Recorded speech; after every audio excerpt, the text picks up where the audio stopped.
What's good? What's happening, man? Brewstew, 90's TV. Figure it out. Let's go.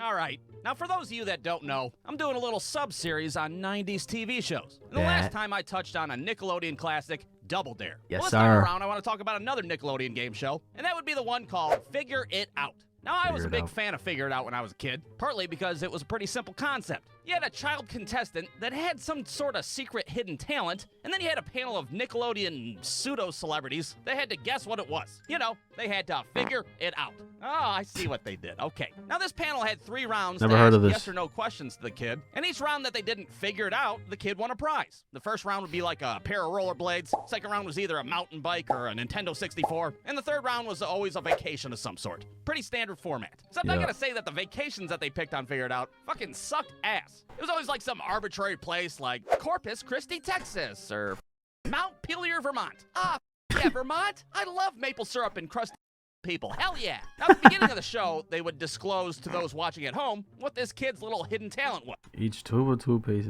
Okay. And I have to say, it was a pretty wide spectrum when it came to these so-called talents on Figure It Out. I mean, sure, sometimes you'd have like a really smart kid that would be like, I invented bifocals in the 2nd grade. And you'd be sitting there at home like, God damn, bifocals? I thought that was Ben Franklin's.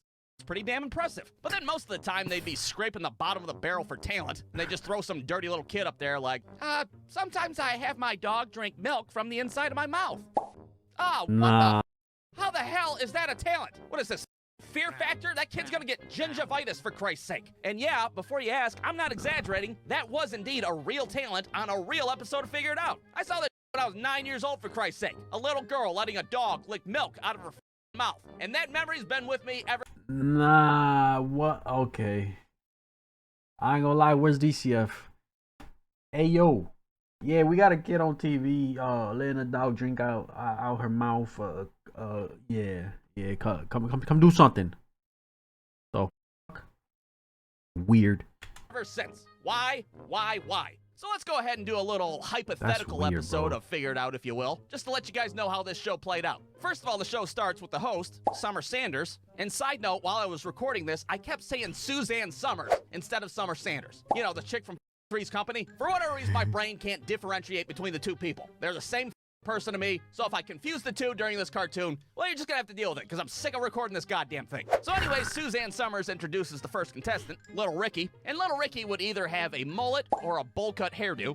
It wasn't required to be on the show, but, well, it sure seemed like it was recommended. And let's just say that Little Ricky's talent is that he's the, hula hoop champion of Wisconsin. That sounds about right. That's smack dab in the spectrum there. I don't know what the fuck a hula hoop champion is, but it might be impressive. So first things first, they break down his talent into a few words, and they plaster him on this giant head that they call Billy or Buddy or fucking Bucky the Answer Head, whatever the hell it was. But they hide all the main words from the panel, of course.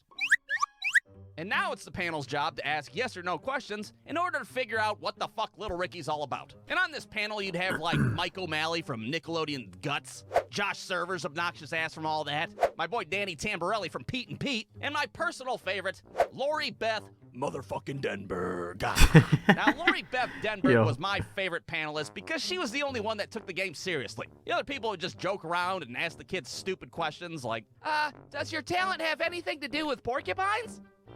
No, what the fuck? But not Lori Beth Denberg's ass. No, her ass was trying to figure it out. Fuck these kids and their hopes and dreams. She's gonna ask tough-ass questions and get some answers. Tell me, child, are either of your parents ashamed of your talent? I don't know. Judges, what do you think? They're saying yes, absolutely. Specifically the dad. Interesting. Is it perhaps because you're a champion of a not-so-masculine activity? Holy shit, she's good. You know, Lori Beth, it's still the first round. Why don't you take it easy on the kid? I'm sorry, Suzanne Summers. I thought we were supposed to fucking figure it out. Are we not supposed to figure it out? What the fuck is this? Now, it's important to note that every round, the panelists would be given a clue of some sort. I mean, blank champion of blank sure as hell ain't much to go off of. Are you the world champion of porcupines? No, Josh, he's not. What the fuck is up with you and porcupines? Now, these clues that they would get would vary from episode to episode. Sometimes they'd have the panelists feel an object while they're blindfolded, or sometimes people would just yell shit at them from the audience. Hey, you stupid asses! It's a... That good old black and white. But y'all know about that black and white TV? You know what I'm saying? That shit crazy. State that nobody gives a shit about. Wisconsin? Hell, sometimes they just bring out the charade brigade, which was when two assholes would march out on stage and try to mime a clue for them. Dancing? Dancing like an asshole. Dirty Dancing. Fucking Dirty Dancing champion of Wisconsin. Oh, god damn it. And then the charade brigade would just trot off stage, and usually the panelists were even more confused than they were to begin with. Now, the best part about Figure It Out was, of course, the slime. I mean, it's a Nickelodeon show. They got her. Somebody's got to get covered in green shit. It's what puts the asses in the seats, if you will. And the slime would happen in the second round with something they would call the secret slime action. Now, the panelists obviously had no idea what the secret slime action was. They would just flash it on screen for everybody watching at home. The secret slime action is trying to hide a fart by coughing into your hand. So now you'd be sitting at home all amped up, just waiting for one of the panelists to fuck up and get slimed 6 ways to Sunday. Does your talent involve... Oh, looks like you did the secret slime action, Danny Tamborelli. How dare you try to fart in front of a live studio audience, you fucking piece of shit. And I swear, it seemed like it was always Danny Tamborelli's ass getting slimed. Like they would target his ass specifically with the secret slime action. The secret slime action is being a red-headed freckled fuck. Oh, that's tough, bro. They got a vendetta against this man. Damn, Danny, looks like we got you again. What the hell did I do this time? Well, it's not what you did, Danny. It's what you are. It's not our fault you're a red-headed freckled fuck. Now, after 3 complete rounds of all this happy horse shit, it would come down to the panel's final guess. Little Ricky would be getting all excited. That vacation to Butte, Montana's practically in pissing distance now. Yeah. But not so fast, because you'd still have Lori Beth Denberg's ass over there smoking a cigarette. You know damn well she had this kid still in her crosshairs. Well, little Ricky, it's been a fine episode, but I think you and I both know that you're the fucking hula hoop champion of Wisconsin.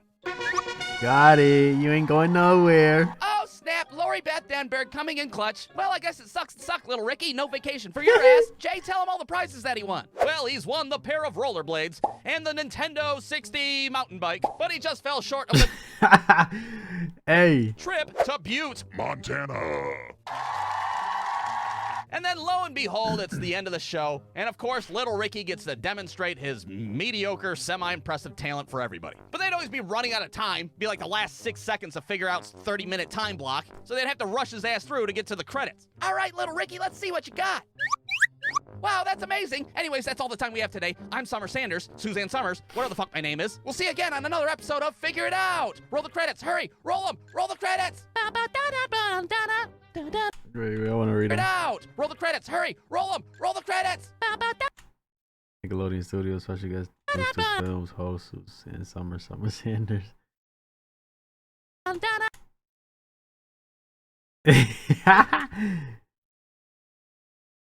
Lick milk out that chick's mouth.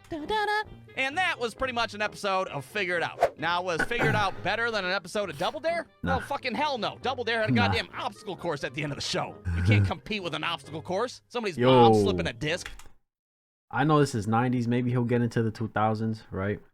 He should do that. He should do that. 90s too. Yeah, he should definitely do that.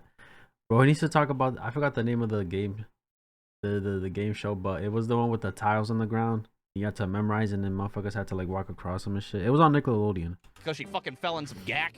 No way. Regardless, Figure It Out was one of my favorite shows. And I think for my next episode of this little sub-series, I'm either gonna do Supermarket Sweep, or maybe another Nickelodeon classic, Legends of the Hidden Temple. I remember this one. This one I remember. The supermarket one does look familiar. Leave your votes down in the comments, or don't, because I'm not your dad and I can't tell you what to do. And let's be honest, I'm not gonna tally them up anyway, so what's the fucking point? The end. You know? You know? Yeah, he should do the temple one. You feel me? Bruce was like a South Park on YouTube. He's been making content for so long and it's still funny. Yo, Bruce talking about Suzanne Summers that day before she passes, giving Eddie Berg. Wait, what? She passed? Before she passed? He dropped this before she passed? Nah. No way. That's actually insane, bro. That's actually insane. I remember once Lori Beth figured it out the first round, everyone else on the panel was like, what the fuck? You just denied a child a pair of rollerblades. Man, they gotta, they gotta get it back in blue for you to buy. You know what I'm saying? We out here trying to win. It's a competition out here, you know what I'm saying? Hey, bro, Let me know what y'all thought though. That's my reaction from enjoying this video. Like, subscribe if you haven't. I'm out.